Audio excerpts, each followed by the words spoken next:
নবীজির কাছে বিয়ের প্রস্তাব এসেছিল। মদিনার অনেক ধনকুবের ধনীরা, ধনাঢ্য ব্যক্তিরা তাকে বিয়ের প্রস্তাব দিয়েছেন। তার মেয়ে ফাতিমাকে বিয়ে করার জন্য রাসূল বললেন, না, আমি এমন ছেলে পছন্দ করতে চাই যে ছেলের মধ্যে সম্পদের চাইতে তাকওয়া বেশি থাকবে। সবাই ফিরে চলে গেল। সর্বশেষ সাইয়েদনা আলী নবীর সামনে এসে বসে পড়লেন। রাসূল বলছেন, আলী, কিছু বলবা নাকি? হুজুর, বলতাম। বুঝতে পেরেছি তুমি কি বলতে চাও। তুমি কি আমার মেয়ে ফাতিমাকে বিয়ে করতে চাও নাকি? হুজুর, দিলে করা যায়, দিলে করা যায়। রাসূল বলছেন, দেব তো। ঘর বাড়ি আছে নাকি? হুজুর, ঘর বাড়িতে দূরের কথা, আমার তো বাজার করার টাকাও নেই, কিচ্ছু নাই আমার কাছে। কি আছে আলী, বলো। বিশ্বের সেরা মানুষ যে নবীটা আল্লাহর কাছে যদি বলতেন, আল্লাহ উহুদ পাহাড় আমার জন্য সোনা বানায় দাও, তার জন্য সোনা বানায় দিতেন। সেই তার মেয়েটাকে বিয়ে দিচ্ছেন। ঘর নাই, বাড়ি নাই, টাকা নাই, পয়সা নাই, এমন একটা গরিব বান্দাকে তিনি চয়েস করলেন, গরিব জামাইকে তিনি চয়েস করলেন। এরপরে বলছেন, মা, এমন একটা ছেলে তোমার হাতে তুলে দেব, এমন ছেলের হাতে তোমাকে তুলে দেব যার টাকা নাই, পয়সা নাই, তুমি তাকওয়া দিয়ে ভরপুর, আগাগোড়া তাকওয়া দিয়ে ভরা। এবার বলছেন, আলী, তোমার যেহেতু কিছু নাই, তবে অবশ্যই তোমাকে ফাতুহুন্না উজুরাহুন্না ফরিদা, মোহরানা দিতে হবে। মোহরানা দেওয়াটা কি বলেন? ফরজ। ফাতুহুন্না উজুরাহুন্না ফরিদা, এটাও হক। এটাও কি? এই হক মেরে খাওয়া কিছু স্বামী আছে না? তাহলে ফাঁকি দিছে বিয়ের দিন, আছে না? এরকম আছে না? 50 হয়তো 5 লাখ টাকা মোহরানা ধার্য করিয়া তোর মধ্যে নাকফুল বাবদ 350 টাকা পরিশোধ করিয়া বাকি টাকা ফাঁকি দিয়া, আছে কিনা বলেন? ওই ফাঁকি মরণ পর্যন্ত দেয় না। অথচ ফরজ বিষয়ে আপনি ওই পরিমাণ নির্ধারণ করেন যে পরিমাণটা আপনি শোধ করতে পারেন। হক। আজকে আমার আলোচনার সাবজেক্ট কি বলেন? আমার নবীজি করলেন কি? ও আলী, তোমার কাছে কি আছে বলো। হুজুর, এই জামার কাছে একটা যুদ্ধ করার জন্য যে ঢাল, সেই ঢালটা আছে, আর তরবারি আছে। রাসূল বলছেন, তরবারি বিক্রি করা যাবে না, ঢালটা বেচা যায়। ঢাল ছাড়াও যুদ্ধ হবে, যাও ঢাল বিক্রি করে আসো। ঢাল বিক্রি করতে গেছেন বাজারে। সাইয়েদনা ওসমান তাকে দেখে ফেললেন, ও আলী, এখানে কেন? ঢাল বিক্রি করার জন্য আসছে। কেন? যোদ্ধা মানুষের ঢাল বিক্রি করতে হবে কেন? বলছেন, বিয়ে ঠিক হয়ে গেছে। কার সাথে? আপনার শালীর সাথে। বুঝতেছেন তো আপনারা? একজন জামাই হলেন সবচেয়ে ধনী মানুষ, আরেকজন জামাই আবার সবচেয়ে গরিব মানুষ। এবার বলছেন, বিয়ে যেহেতু ঠিক হয়ে গেছে, ঠিক আছে, তোমার ঢালটা আমি কিনে নিলাম, এই যে 500 দিরহাম তোমাকে দিয়ে দিলাম। ঢালটা কিনলেন। কিছু দূরে যেতে না যেতে পিছন থেকে বলছেন, ও আলী, বীর যোদ্ধার হাতে, একজন যুদ্ধ বিজয় বীরের হাতে ঢাল থাকবেন, এটা কি মানানসই হতে পারে নাকি? আমি তোমার ঢালটা কিনে নিয়েছি, আবার তোমাকে আমি ঢাল উপহার স্বরূপ, হাদিয়া স্বরূপ আমি তোমাকে দান করে দিলাম। ঢাল নিয়ে আসলেন, নবীর সামনে দাঁড়ালেন। রাসূল বলছেন, বুঝতে পেরেছে আলী, ঢাল বিক্রি হয় না, এমন হয় হুজুর বিক্রি হয়ে গেছে। ঢাল হাতে কেন? বিক্রি করেছে ওসমানের কাছে। তাই ওসমান আমাকে এটা উপহার দিয়েছে, আমি তাকে বলেছি বিয়ে ঠিক হয়েছে। রাসূল বলছেন, আলী, লোক আর খুঁজে পাওয়া নাই। আমি তো ওসমানকে বলতেই পারলাম না, সে আমার বড় জামাই, আমি থেকে বলবো, তুমি তার আগে বলে আসছো। কিন্তু ওসমান কি ছেঁচড়া জামাই? আমাদের কিছু জামাই আছে, যদি শ্বশুর পক্ষের বাড়ি থেকে যদি কিছু কথা যদি একটু এলোমেলো হয়, যদি না জানানো হয়, সাইক্লোন হয়, সাইক্লোন বইয়ের উপর। ঝড় তো দূরে থাক, সাইক্লোন শুরু হয়ে যায় না। এরকম আচরণ আমরা কখনো করব না। কাউকে কষ্ট দিয়ে কোনো কথা আমরা বলতে যাব না। জোরে বলি ইনশাআল্লাহ। রাসূল বিয়ে দিলেন, গরিবের সাথে বিয়ে দিলেন। কোনদিন আমার নবীর সামনে এসে স্বামীর বিরুদ্ধে একটা খোঁটা ফাতিমা রাদিয়াল্লাহু আনহা রাসূলের সামনে দেননি, বরঞ্চ একদিন জামা ছেঁড়া বসে বসে নামাজ পড়ছিলেন। বলা হলো, ও আমার মেয়ে ফাতিমা, বসে বসে নামাজ পড়ো কেন? তিনি বলছেন, আব্বাজান, আপনি যেদিন আমাকে পড়ায়া দিয়া যখন আমার স্বামীর হাতে তুলে দিয়েছিলেন, সেই দিন বলেছিলেন মৃত্যুর দিন পর্যন্ত স্বামীর বিরুদ্ধে একটা নালিশ যেন আমার কানে না আসে। এই জন্য আমি আপনাকে বলাটা প্রয়োজন মনে করি নাই। আমার গায়ে যে জামাটার পিছনের অংশটুকু ছেঁড়া তালিযুক্ত অংশ, আমি যদি দাঁড়িয়ে দাঁড়িয়ে নামাজ পড়তে যে আপনার চোখে সেই ছেঁড়া অংশটুকু পড়বে, আর মনে মনে ভাববেন আমার আলীটা আমার মেয়েকে কাপড়ে কষ্ট দেয়, আমার স্বামীর দুর্নাম হবে। আমার স্বামীর দুর্নামটাকে ঘোচানোর, আমার স্বামীর দুর্নামটাকে আড়াল করার জন্য আপনার মেয়ে ফাতিমা বসে বসে নামাজ পড়ে। যেরকম সুবহানাল্লাহ। স্বামীর দাম কি আছে? স্বামীর মর্যাদা আছে না নাই? তবে স্ত্রীর মর্যাদা নাই। আসতে কয়, দেখছেন কিছু কয় না। স্ত্রীর মর্যাদাও আছে না নাই ভাই বলেন? সে আপনার মেহমান, বলেন সে আপনার কি মেহমান। এই যে ভাই কই যান, খেলোয়াড় আসেন। কোন ব্রাজিল না, কোন আর্জেন্টিনা নয়, মেসি, রোনালদো, এগুলো সবগুলো ইহুদিদের পাঁচটা গোলাম, ঠিক কিনা? মুসলমান কখনো ইহুদি খ্রিস্টানদের অনুসরণ করতে পারে না। তাদের সেলিব্রিটি মুসলমানদের সেলিব্রিটি তারা হতে পারে না, ঠিক কিনা? ড্রেস পরে আসেই তো বিপদে পড়ে গেছে, আর আসবেই না মনে। এগুলো কি দরকার নেই। তাহাজ্জুদ পড়ে না। গতবার বিশ্বকাপে আমি চিটাগাং থেকে আসতেছি মাহফিল করে, রাত 3টার দিকে আমার মোবাইলে ফোন, সালাম দিয়ে বলে হুজুর একটু ফোন দিলাম দোয়ার জন্য। কি এত রাতে কিসের দোয়া? রাত 3টায় হুজুর কিছুক্ষণ পর বিশ্বকাপ খেলা শুরু হবে, আর্জেন্টিনা ব্রাজিল, দোয়া করেন আমার দলটা যেন জিতে। তাহাজ্জুদে নামাজ 2 রাকাত পড়ছে। যেরকম নাউজুবিল্লাহ, এগুলো করা যাবে না। সামনের বিশ্বকাপ যে আসছে, বিশ্বকাপের খেলাও শুরু হবে, এটা যেন নামাজকে নষ্ট না করে। কুল্লুল লাইবু হারাম, প্রত্যেকটা খেলাই হারাম। প্রত্যেকটা খেলা কি? এর মধ্যে জুয়া আছে না নাই? এর মধ্যে নোংরামি আছে না নাই? এর মধ্যে ছলচাতুরি আছে না নাই? এগুলোর সঙ্গে আমাদের সম্পৃক্ততা মোহাব্বত রাখা জায়েজ নেই। খেলোয়াড়ের মতো মাথার চুল রাখে, 2 দিকে চুল নাই, পিছনে চুল নাই, চামড়া বের করা মাথার উপরে, কি কব, সেন্ট মার্টিন দ্বীপ। মাথার চুলের সাইজ দেখলে মনে হয় এটা কাউয়া কাঠি। কোন ধরনের কি যে রুচি, রুচিরও কোনো এখন আগাগোড়া নাই, রুচি নাই তো, রুচির পচন ধরেছে এখন, মহাপচন। মাথার চুলের সাইজ বাইজ নাই, উল্লুক ভাল্লুকের মতো দেখা যায়। সেদিন দেখে এক যুবক তার কপালে না, তার যে কি বলে এটা কি, চোখের ভ্রুতে দেখি ই লাগাইছে, দুল লাগাইছে। তো বললাম তোমার চোখের ভ্রুতে দুল কেন? হুজুর এটা আধুনিক ডিজাইন। চোখের ভ্রুতে লাগাইছে দুল, কানেও দুল, হাতে বালা, কোমরে বেল্টের তালা, প্যান্ট এমন পরে টান মারলে খুলে পড়ে। আমি কি ভুল বলতেছি? এই হলো পুরুষদের পোশাক। নামাজ পড়তে গেছি মসজিদে, আমি একদিন সুন্নত পড়বো, এক যুবক দেখে সামনে দাঁড়াইছে নামাজে, শার্টও ঠিক নাই, প্যান্টও ঠিক নাই। এখন তো শার্ট প্যান্ট সাইজ বাইজ নাই, তো নতুন প্যান্ট কিনে আনে, হাঁটু ফাটা। আমি কি ভুল বললাম? হাঁটু কি ফাটা? মনে হয় ইঁদুর খায় রাখছে, মানে ফাটাটা এমন ধরনের, ইঁদুর খেলে পরে যে চিত্র হয় ঠিক ওইরকম চিত্র, হাঁটু ফাটা, এবড়া থেবড়া না, এরকম খাওয়া প্যান্ট পরে নামাজে দাঁড়াইছে। শার্টও ছোট, প্যান্টও মোটামুটি মানে নাভির নিচে, সীমান্ত বর্ডার, যখন তখন অঘটন ঘটতে পারে। নামাজ শুরু করছে, তো রুকুতে যখন গেল আমি দেখলাম রুকুর ঠেলায় প্যান্ট নিচে, শার্ট উপরে, মাঝখানে ফাঁকা। ভাবলাম এ তো রুকু, সেজদায় যে কি হয় আল্লাহ জানে। সেজদায় যখন গেছে তখন দেখি প্যান্ট খুলে আন্ডার প্যান্ট বেরিয়েছে। এই হলো পোশাক। এই জাতীয় পোশাক পরলে কি নামাজ হবে? হবে না। বাবারা, যুবকরা, জুয়া, মাদক, নেশা, ফ্রি ফায়ার, পাবজি, ক্যাসিনো, কিশোর গ্যাং, সিগারেট, আফিম, হেরোইন, গাঁজা, এগুলো সব হলো শয়তানের কাজ। কার কাজ? কার কাজ? আরো যারা কার কাজ? কার কাজ? কার কাজ? শয়তানের কাজ। এগুলোর কাজে নিজেকে জড়াবা না। মোবাইল মারাত্মক ভয়ঙ্কর একটা ডিভাইস, এটা ইমান বিধ্বংসী, এটা কামান।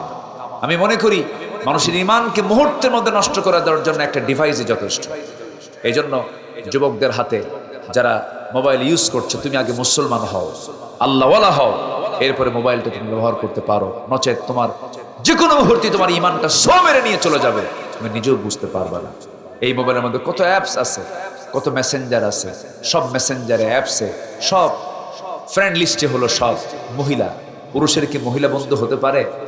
আচ্ছা, ফেসবুক ফ্রেন্ড বানায় নিছে, সেই ফ্রেন্ডের মেসেঞ্জারে Imo, Line, Viber, WhatsApp, Instagram, Telegram, Kurigram আছে কিনা বলেন? বাস চ্যাটিং করছে, আপনি কারো ইনবক্সে ঢুকে যে কথা বলা মানেই হচ্ছে আপনি তার বেডরুমে ঢুকে যাওয়া। কোন অবিবাহিতা কোন নারীর হাতে যে দিন বোঝে না, ইসলাম বোঝে না, তার হাতে মোবাইল তুলে দেওয়া মানে হচ্ছে তার পাশে একটা প্রাপ্তবয়স্ক যুবককে তার পাশে বসায় দেওয়া। পাকিস্তানের একজন ক্রিকেটার ওয়াসিম আকরাম না শহীদ আফ্রিদি আমার সঙ্গে তার দেখা হয়েছিল মক্কায়। সাইদ আনোয়ার তার সঙ্গে দেখা হয়, একটা টিম তারা হজে গেছে, সে সময় আমার সঙ্গে তাদের দেখা, বেশ কিছুক্ষণ কথাবার্তা বললাম। পায়াস আল্লাহওয়ালা হয়ে গেছে। তো শহীদ আফ্রিদি তার 4টা মেয়ে, সে বলেছে আমি ওয়ার্ল্ড ক্রিকেটে খেলি, খেলাধুলা করি, কিন্তু আমার পারিবারিক জীবনে আমি সংরক্ষণশীল।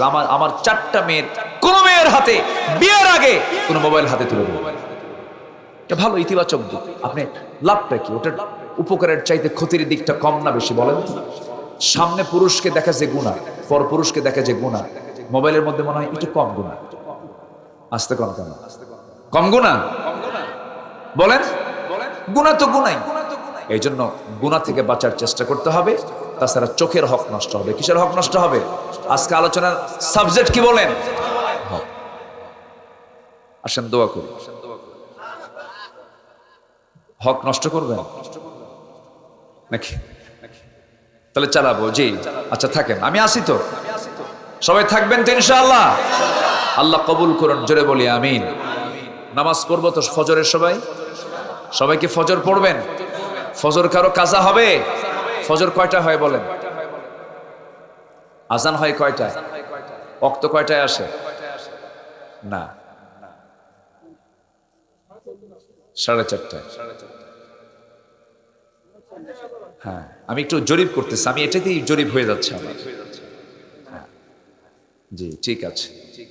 5:10 দিকে সূর্যোদয় হয়, এর আগে আমাকে আপনাকে নামাজটা পড়তে হবে। যদি আরেকটু বেশি আগে ওঠেন তাহলে তাহাজ্জুদটা হয়ে যাবে। তাহাজ্জুদ যার কাজা হয়নি তিনি কে বলেন তো? মুহাম্মদ সাল্লাল্লাহু আল্লাহু আকবার। চিন্তা করা যায়, আমাদের নামাজ কাজা হয় আর আমার নবীর তাহাজ্জুদ কাজা হয়, অথচ তার জীবনে কোনো গুনাহই নাই আর তার তাহাজ্জুদ কাজা হয়। তিনি আমার রাসূল, রাত চলে গেছে সেজদায় পড়ে পড়ে কাঁদতে কাঁদতে জায়নামাজ ভিজে গেছে। আম্মা জান আয়েশা সিদ্দিকা বলেন, ইয়া রাসূলুল্লাহ আপনি এত কাঁদেন কেন? আপনার তো কোনো গুনাহই নাই। রাসূল বলেন, আয়েশা আমি আমার জন্য কাঁদি না, আমার উম্মতের জন্য কাঁদি। আল্লাহ যেন আমার উম্মতকে মাফ করে দেয়, আমি আমার উম্মতের জন্য কাঁদতেছি। ইন তুআযিবহুম ফাইন্নাহুম ইবাদুক। আল্লাহু আকবার। আল্লাহ রাব্বুল আলামিন রাসূলকে অর্ডার দিয়েছেন, وَمِنَ اللَّيْلِ فَتَهَجَّدْ بِهِ نَافِلَةً لَكَ عَسَى أَن يَبْعَثَكَ رَبُّكَ مَقَامًا مَحْمُودًا قُمِ اللَّيْلَ إِلَّا قَلِيلًا نِصْفَهُ أَوِ انقُصْ مِنْهُ قَلِيلًا أَوْ زِدْ عَلَيْهِ وَرَتِّلِ الْقُرْآنَ تَرْتِيلًا। জোরে বলুন আল্লাহু আকবার। আমার নবীজি রাত যখন হয়ে যেত সবাই ঘুমিয়ে পড়েছে, রাসূল সিজদায় পড়ে যেতেন, রুকুতে চলে যেতেন। আমার নবীজির কপাল ফুলে যেত, হাঁটু ফুলে যেত, কাঁদতে কাঁদতে তিনি বেকরার হয়ে যেতেন। এত পরিমাণ কাঁদতেন, তিনি সবচেয়ে বেশি কেঁদেছেন মুহাম্মদ সাল্লাল্লাহু আলাইহি ওয়াসাল্লাম। আমার নবীজি দুনিয়া থেকে বিদায় নেওয়ার সময়ও সবচেয়ে বেশি কেঁদেছেন আমার আপনার জন্য। রাসূল আমাকে সবচেয়ে বেশি মহব্বত করেছেন। রাসূলকে একা যাবেন না, উম্মতকে নিবেন জান্নাতে। রাসূল কিন্তু একা জান্নাতে যাবেন না, উম্মতকে সঙ্গে করে নিয়ে যাবেন। অসংখ্য লোকের মাঝ থেকে বাছাই করবেন। আম্মা আয়েশা সিদ্দিকা বলেন, ইয়া রাসূলুল্লাহ এতগুলো উম্মতের মধ্যে থেকে আপনি বাছাই করবেন কেমনে, তাদেরকে চিনবেন কেমনে? রাসূল বলছেন, শোনো আয়েশা, দুনিয়ার জিন্দেগিতে অনেক ঘোড়ার মধ্যে যদি কিছু ঘোড়ার যদি কপালের সামনে যদি কালো সাদা পাকড়া পাকড়ে চিহ্ন থাকে, যেমন সহজেই চেনা যায়, আমার উম্মতের মধ্যে হাসরের দিন কিছু কিছু বান্দার আমার উম্মতের কপালটা নূরের মতো চমকাতে থাকবে। যারা সেজদা দিয়েছিল সেজদার জায়গাটুকুন তাদের নূর দিয়ে আলোকিত হয়ে যাবে। সেই নূরগুলো দেখবো আমি, তাদেরকে চুজ করে করে আমি তাদেরকে সঙ্গে করে নিয়া হাউজে কাউসারের পানি পান করায় নিয়া একসঙ্গে জান্নাতে চলে যাব। আমার বন্ধুগণ, নামাজের বিকল্প নাই, নামাজ আল্লাহর হক। নামাজ কখনো বাদ দেব না, এক সেকেন্ডের জন্য বাদ দেব না। আল্লাহকে মোহাব্বত করব, রসুলকে মোহাব্বত করব, নিজের জীবনের চাইতে রসুলকে বেশি করে মোহাব্বত করব, ভালোবাসবো। আমার বন্ধুগণ, রসুলকে গালি দিলে কি হয়, রসুলকে গালমন্দ করলে কি হয়, তার একটা ছোট্ট প্রেক্ষাপট মনে পড়ে গেল। আমার রসুল জাহিলি যুগে তার মেয়েকে বিয়ে দিয়েছিলেন, আবুল আহাবের পরিবারে ওতাইবার সঙ্গে বিয়ে দিয়েছিলেন। আবুল আহাব নবীর জন্মের সময় খুশি হয়ে উট কুরবানি দিয়েছিল, কিন্তু সে আবুল আহাব যখন শুনতে পেল রসুল তার ভাতিজা মুহাম্মদ নবুয়তের ঘোষণা দিয়েছে, রেগে গেল, খেপে গেল। এতটাই রাগ করে বসলো যে আমার নবীর ঘরের মেয়েকে তালাক দিতে বাধ্য করলো। তার ছেলেকে বললো, ওতাইবা, মুহাম্মাদের মেয়েকে তার বাড়িতে পাঠায় দাও, তালাক দিয়ে দাও। আমার রসুলের মেয়েকে তালাক দিয়ে বের করে দেওয়া হলো। নবীজির ঘরে তার মেয়েটা ফেরত নিয়ে নিলেন, কিন্তু ওতাইবা শুধু তালাকই দিল না, সঙ্গে সঙ্গে সে এমন ধরনের ভাষা প্রয়োগ করে রসুলকে গালমন্দ করলো, বিভিন্ন গালিগালাজ করলো। নবীর কানে যখন সেই অসভ্য ভাষায় যখন গালিগালাজগুলো নবীর কানে যখন চলে আসলো, রসুল সহজে লানত করতেন না। সেই দিন করলেন কি, আমার নবীজি হাতটা উঁচু করে তিনি বলছেন, আল্লাহ, ওতাইবা আমার প্রতি যে গালমন্দ করেছে, যে বাজে কথাগুলো বলেছে, আল্লাহ তার গোটা দেহটা, মাথা থেকে পা পর্যন্ত গোটা দেহটা তুমি হিংস্র জন্তুর পেটের খাবার বানায় দাও। নাউজুবিল্লাহ বলেন। এখন বলেন তো, আমার নবীর দোয়া মিস না কবুল? মিস না কবুল? কবুল হয়ে গেছে। আবুল আহাবের কানে এসে ওতাইবা বলে ফেলল, আব্বা, আমি তো তালাক দিলাম, কিন্তু আমার ব্যাপারে মুহাম্মদ বিন আব্দুল্লাহ এমন লানত করেছে, কতটুকু সত্য হবে আব্বা বলো, কি হয়েছে? সেই বদদোয়াটা করেছে আমার যেন দেহটা যেন কোনো হিংস্র জন্তুর যেন পেটের খাবার হয়ে যায়। সঙ্গে সঙ্গে আবুল আহাব জিহ্বায় কামড় মেরে বলছে, ওতাইবা রে, মুহাম্মদ যা কয় তাই সত্য হয়, তোর তো বাচন নাই। কয়েকদিন পর একটা বাণিজ্য কাফেলা চলে এলো, বাণিজ্যের জন্য তারা সফরে বের হয়ে গেছে। সামনে চলতে চলতে সন্ধ্যা হয়ে গেছে, আর যাওয়ার সুযোগ নাই। যেখানে থেমে গেছে তার অদূরেই একটা জঙ্গল দেখতে পেল, তারা কাঁপতে লাগলো। ওতাইবার বাপ আবুল আহাব বলতেছে, এই যেমন একটা জায়গায় ব্রেক দিলাম আমরা, আজকে ওতাইবা আমাদের সফরে আছে, খবরদার ওতাইবাকে তোমরা কেউ চোখের আড়াল করবে না, আজকে ওতাইবাকে আমরা সবাই পাহারা দেব। যেহেতু মুহাম্মদ বিন আব্দুল্লাহ বদদোয়া দিয়েছে, ওতাইবাকে ঠিক মাঝখানে রেখে চতুর্দিকে তারা পাহারার মতো করে শুয়ে থাকলো। যদি কোনো হিংস্র জন্তু চলেও আসে, সবাইকে অ্যাটাক করতে পারবে, সহজ ওতাইবাকে অ্যাটাক করতে পারবে না, এরকম করে তারা প্ল্যান করে সাজালো। কিন্তু আল্লাহর চূড়ান্ত ফয়সালা, নবীর দোয়া তো আল্লাহ পাক অবশ্যই মিস করবেনই না, অবশ্যই দোয়া কবুল হয়ে গেছে। করলো কি, একটা সিংহ এসে তাদের মধ্যে হানা দিল, কাউকে অ্যাটাক করলো না। প্রত্যেকটা ওই কাফেলার প্রত্যেকটা বান্দাকে, প্রত্যেকটা ব্যক্তির নাকের কাছে এসে সিংহটা ঘ্রাণ নিচ্ছে, কিন্তু ওতাইবাকে মিলাতে পারছে না। সবার নাকের ঘ্রাণ নেওয়ার পরে কাউকে যখন মিলতে পেল না, ঠিক মাঝখানে শুয়ে রাখা ওতাইবার দিকে এক লাফ মেরে তার সামনে গিয়ে পড়ে তাকে মুহূর্তের মধ্যে টুকরো টুকরো করে ছিঁড়ে ফেলে দুনিয়া থেকে বিদায় করে দিয়েছে। আল্লাহু আকবার বলে। রসুলকে গালি দেয়, রসুল কিনে গালমন্দ করে। আমার দেশে রুটিন ওয়ার্কের মতো এমন চিত্র আমরা কি দেখতে পাচ্ছি না? যদি ইসলাম কিনে মধ্যযুগীয় ভাবে রসুল ইসলামকে নিয়ে গালমন্দ করা হয়, মধ্যযুগীয় আইন আধুনিক আইনের এই যুগে চলবে না। তার কি ইমান আছে না গেছে? ইমান চলে গেছে। এবং রসুলকে রাষ্ট্রনায়ক মুহাম্মদ হিসেবে মানতে চায় না, রসুল কিনে বাজে কথা বলে, রসুলের চরিত্র নিয়ে বাজে উক্তি করে, এরকম বহু নাস্তিক আমার দেশে ডজন ডজন আছে। আমরা 55 বছরে 56 বছরে বহু আইন আমরা পাশ হতে দেখেছি। আমরা আগামী খুব অল্প সময়ের ভিতরে, আগামীর পার্লামেন্ট নয়, এই পার্লামেন্টের আমলেই আমরা এমন আইন দেখতে চাই যে রাসূলকে গালি দিলে তার কোনো বিচার হবে না, তার বিচার হবে সরাসরি শুট করে দুনিয়া থেকে বিদায় করে দেওয়া। এমন আইন কি সবাই দেখতে চান? আল্লাহ এবং রাসূলকে যারা গালি দেবে তাদেরকে প্রকাশ্যে ধরে দুনিয়া থেকে বিদায় করে ওদের রক্ত মাংস হাড় হাড্ডি কুত্তা বিলাই দেখানো দরকার। রাজি আছেন কারা কারা? হাত উঁচু করে রাখেন।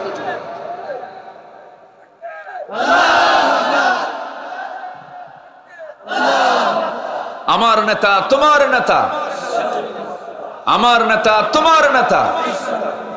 আল্লাহ কবুল করেন, জোরে বলে আমিন। সম্মানিত ভাই, সম্মানিত বন্ধুগণ, তাহলে রাসূলকে আমরা ভালোবাসবো, আল্লাহকে তো ভালোবাসবোই। হক আদায় করবো কার? নামাজ পড়বো কয় ওয়াক্ত? রাসূলকে ভালোবাসবো, আমরা সুন্নাহ দাঁড়িয়ে রাখবো, পোশাক সুন্নাহ পরবো, আমাদের মাথার চুল থেকে পা পর্যন্ত আপ টু বটম নবীর সুন্নাহর দিকে আমরা তাকিয়ে আমাদের জীবনটা সাজাবো। জোরে বলি ইনশাআল্লাহ। এরকম করে প্রত্যেক নবীকে আল্লাহ পাক দোয়া শিখিয়েছেন। আমার বন্ধুগণ, দোয়া শিখিয়েছেন আদম আলাইহিস সালাতু ওয়াস সালাম। যারা পারেন ঠোঁট মিলিয়ে বলুন, রব্বানা যালামনা আনফুসানা ওয়া ইল্লাম তাগফির লানা ওয়া তারহামনা লানাকুনান্না মিনাল খাসিরিন। এরকম করে আমার নবী দোয়া শিখিয়েছেন। আমার নবীর দোয়া ছিল কি? যারা পারেন ঠোঁট মিলিয়ে বলুন, রব্বানা আতিনা ফিদ দুনিয়া হাসানাতাও ওয়া ফিল আখিরাতি হাসানাতাও ওয়া কিনা আযাবান নার ওয়াজআলনাল জান্নাতা মাআল আবরার। জোরে বলি আল্লাহুম্মা আমিন। আমার নবীও দোয়া শিখিয়ে দিয়েছেন, এই দোয়াগুলো আমরা মুখস্থ করব। জোরে বলি ইনশাআল্লাহ। আমাদের মূল লক্ষ্য হচ্ছে আমরা আল্লাহকে পেতে চাই, কারণ আল্লাহকে পেলে আর কাউকে লাগে না। আর আল্লাহকে না পেয়ে সবাইকে পাইলাম, ওই পাওয়ার কোনো 0% দামও আমাদের কাছে নাই, আমরা মূল্যহীন হয়ে যাব। এই জন্য আমরা আল্লাহকে পেতে চাই। আমরা কাকে পেতে চাই বলেন তো? আল্লাহকে। আল্লাহকে পেতে হলে আল্লাহর হক তো আদায় করতে হবে। আল্লাহর হক আছে না নেই? আল্লাহর হক কি নামাজ না পড়া? বলেন বলেন বলেন বলেন। তাহলে এই দেশে সবচেয়ে বড় হক নষ্ট হয় কার হক? এই দেশের অধিকাংশ মানুষ তো নামাজ পড়ে, তাই না? হ্যাঁ, অধিকাংশ পড়ে না পড়ে না? পড়ে না, নামাজ পড়ে না। কিছু কিছু লোক আছে পীরের মুরিদ হয়ে বসে আছে, বলে আমি তো পীরের মুরিদ হয়ে আছি, পীরের ঠ্যাং ধইরা জান্নাত পার হয়ে জাহান্নামে যাবে। ওই তালে আছে। বছরে 2-1 করে গরু পাঠায় বাবার দরবারে। গরু পাঠালে বাবা যদি খুশি হয় আর কিচ্ছু লাগবে না। যে বাবার দরবারে গরু পাঠায় সে আরেক বলদ, যে ছাগল পাঠায় সে আরেক রাম ছাগল, ঠিক কি না? মাকে খাওয়ান, বাপকে খাওয়ান। মার হক আছে, বাবার হক আছে, আল্লাহর হক আছে। এই হকগুলো আমরা রক্ষা করি। আজকে আমার আলোচনার সাবজেক্ট হচ্ছে হক। বলেন কি বলেন? বলেন হক। সময় লাগবে, দেবেন সময়? এটা কোন হক? আব্দুল হক? এটা কিন্তু উল্লাপাড়ার আব্দুল হক নাকি? এটা হচ্ছে অধিকার, হক, রাইটস। টুপির হক হচ্ছে মাথায় রাখা। টুপিটার কাজ কি? মাথায় রাখে। টুপি মাথায় না রেখে যদি আপনি হাঁটুতে রাখেন নষ্ট হয়ে যাবে। চশমার কাজ কি? চোখে রাখা। তো সন্তানের চোখে মার হক আদায় করা, মাকে দেখভাল করা, মার দিকে নজর রাখা। চিন্তা করা যায় আমরা কোন দেশে বসবাস করছি। ছেলে এই দেশের সচিবালয়ের সচিব, আরেক ছেলে বুয়েটের মতো একটা ইউনিভার্সিটির প্রফেসর, আরেকটা ছেলে কানাডার প্রবাসী। সবগুলো সন্তান হাই ক্লাস সোসাইটির, সুপ্রতিষ্ঠিত। অথচ বৃদ্ধা মা মারা গেছে 7 দিন, লাশ পচে গলে গেছে, সন্তানরা কেউ খবর রাখে নাই। জানেন আপনারা? জানেন এগুলো? জানেন আপনারা যে শিক্ষার ফলাফল এমন, সে শিক্ষার মুখে আমরা থুতু মারি, জুতা নিক্ষেপ করি ওই সমস্ত শিক্ষা কারিকুলামের দিকে। এদেশে শিক্ষার হার বেড়েছে, কিন্তু চারিত্রিক মান শূন্যের কোঠায়। বাবাকে দেখতে পায় না, মাকে সহ্য করতে পারে না। এমনকি আজকে দেখলাম মানুষ যে কোথায় চলে গেছে। আজকে স্বামী স্ত্রীর মধ্যে দ্বন্দ্ব, ডিভোর্স হয়ে গেছে। ছোট্ট 4 বছরের একটা বাচ্চা, তাকে রেখে আসছে হলো বাচ্চাদের যাকে শিশু শ্রম আছে না, শিশু আশ্রমে রেখে আসছে। শিশুটাকে সাংবাদিক প্রশ্ন করছে, তুমি এখানে কেন? আমাকে রেখে গেছে কে? মা রেখে গেছে। আব্বা? আব্বাও রেখে গেছে। আব্বা আম্মার কাছে যাবা না? না, যাব না। ছোট্ট 4 বছরের শিশু, মাও তাকে দেখতে পাচ্ছে না, বাবাও তাকে দেখতে পাচ্ছে না। ডিভোর্স হতে পারে, তালাক হতে পারে, কিন্তু এটার কারণ কি কোনো সন্তান হতে পারে? সন্তান কি দোষী হতে পারে? একটা মানুষকে আজকে মেরে ফেলা হচ্ছে, শুধু গুলি করে নয়।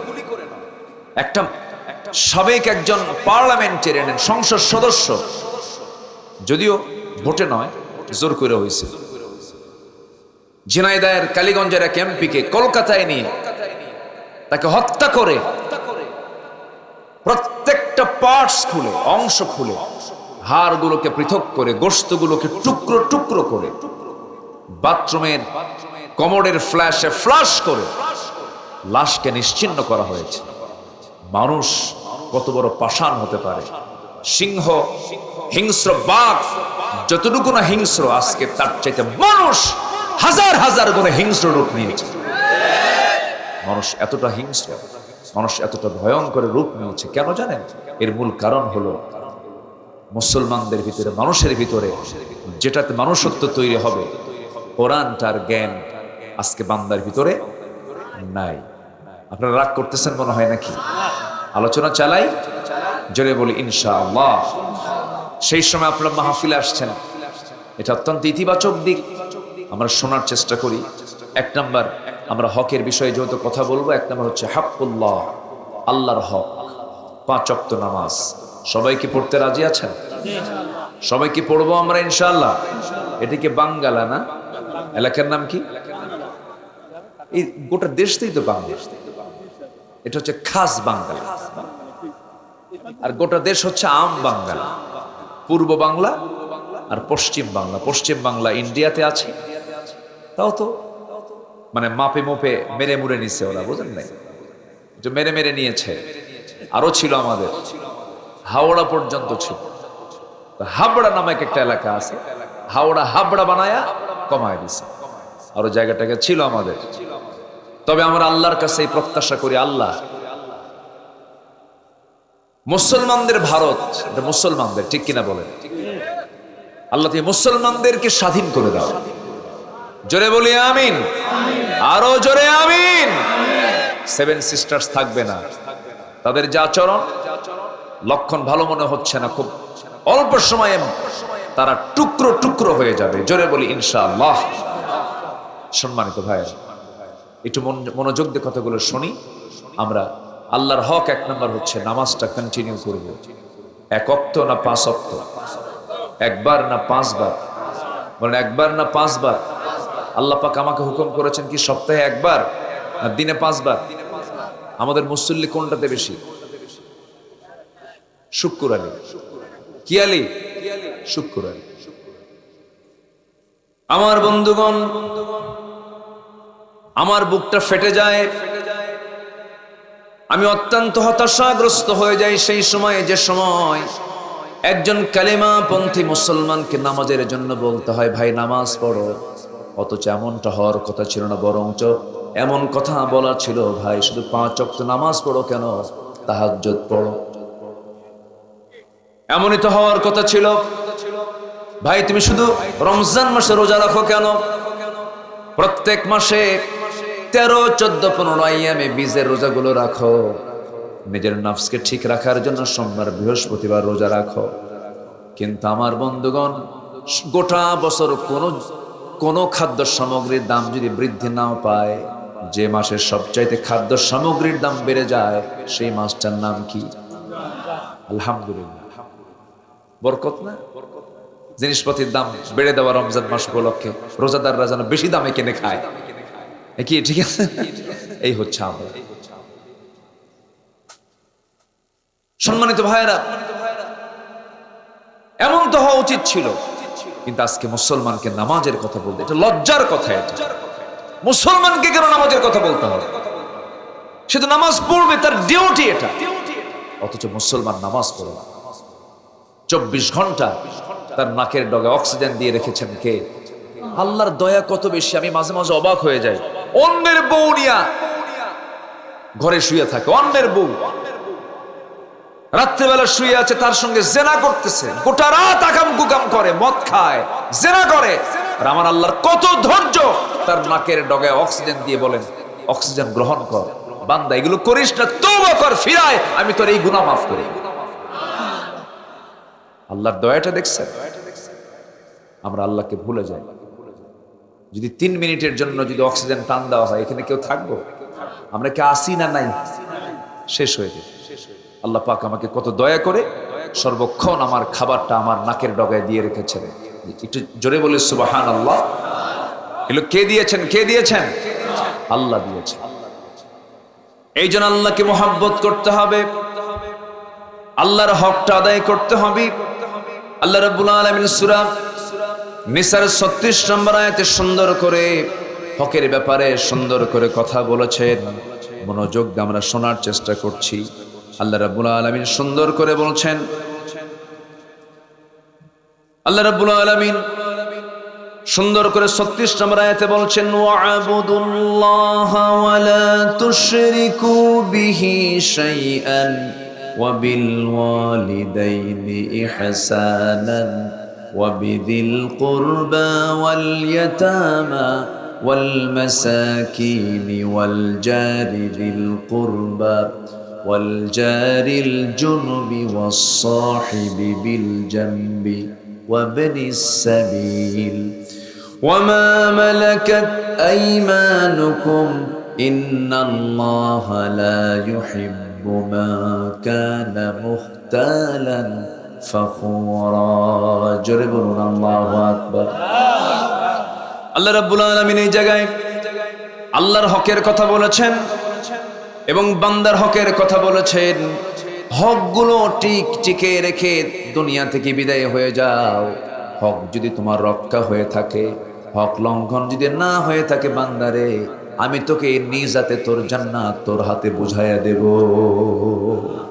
হক নষ্ট করো না, কার আমার হক নষ্ট করো না, বান্দার হক নষ্ট করো না, পিতামাতার হক নষ্ট করো না, প্রতিবেশীর হক নষ্ট করো না। প্রতিবেশী তোমার, হাদিসে আসছে আমার উম্মতের যদি কষ্ট না হতো প্রতিবেশীকে আমি সম্পত্তির ওয়ারিস বানায় দিতাম। কি আমার কথা কি বুঝতেছেন? প্রতিবেশীকে আমি সম্পত্তির কি বানায় দিতাম? ওয়ারিস বানায় দিতাম। আমার উম্মতের যদি কষ্ট না হতো, তাহলে চিন্তা করেন তাহলে প্রতিবেশীর গুরুত্বটা কতটুকু। অনেক সময় আত্মীয়র চাইতে বেশি গুরুত্ব। আত্মীয় দূরে থাকে আর আপনি মরার মতো অবস্থা হয়ে গেছে, আপনাকে দেখতে আসবে কে? প্রতিবেশী আসবে। প্রতিবেশী দাওয়াত পায় না বিয়েতে, আর লন্ডন আমেরিকা থেকে বিমান টিকিট কনফার্ম করে তাকে দাওয়াত দিয়ে খাওয়ায়, আর প্রতিবেশী চেয়ে থেকে দেখে, প্রতিবেশী দাওয়াত পায় না। এরকম পাষণ্ড আচরণের লোক আছে না নাই? কেন দেয় না? গরিব মানুষ, দাওয়াত পায়।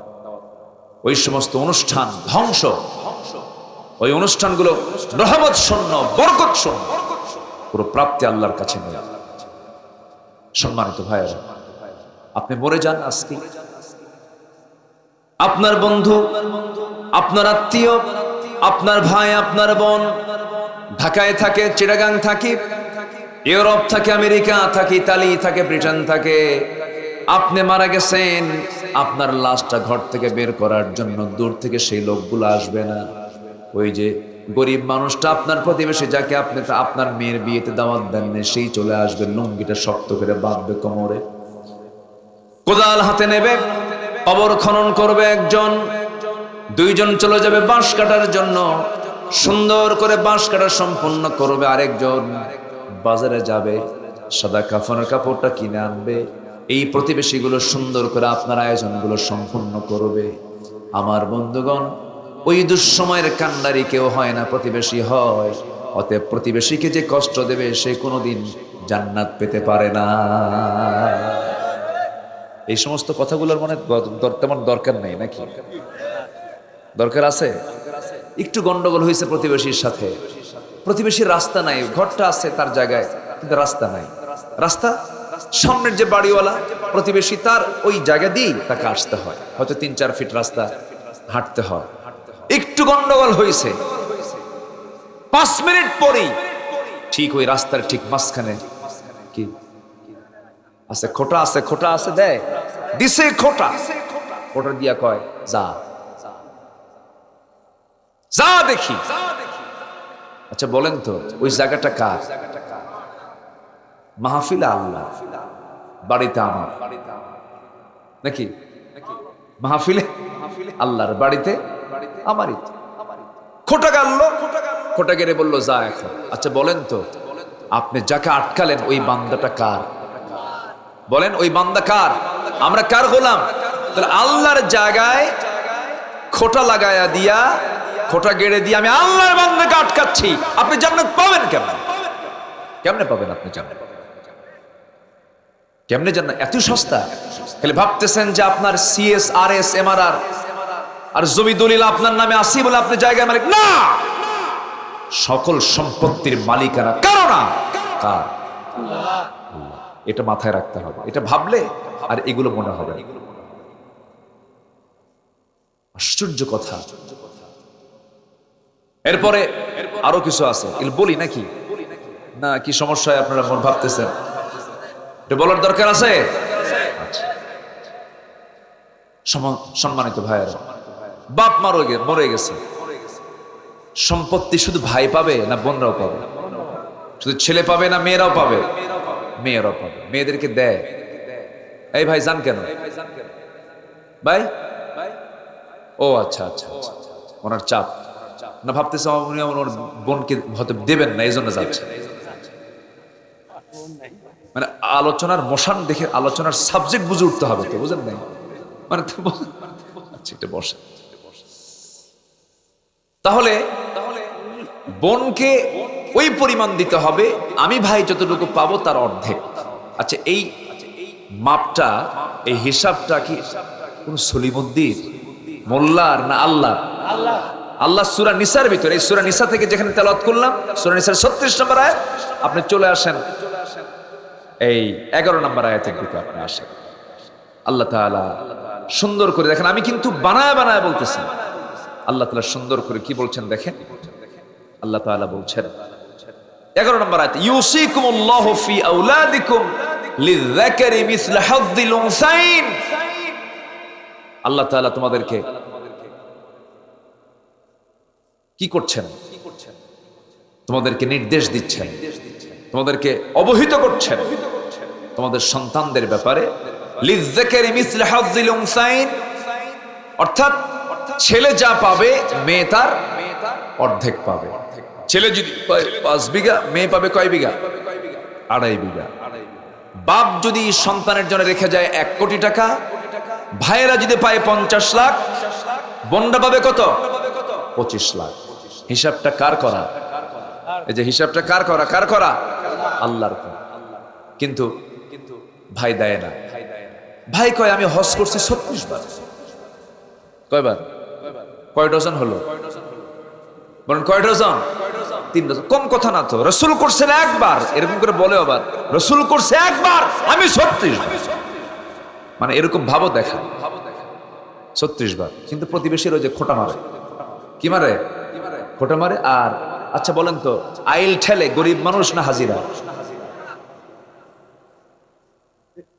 বলেন গরিবের কি জমি থাকে না হাজির জমি থাকে?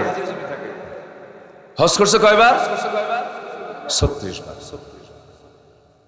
হজ করে আসে আর দেশে কয় শোনো আমার হাজি কবা, কিন্তু নামের আগে যদি হাজি না লেখো মাহফিলে যাব না। আছে কি না? আছে।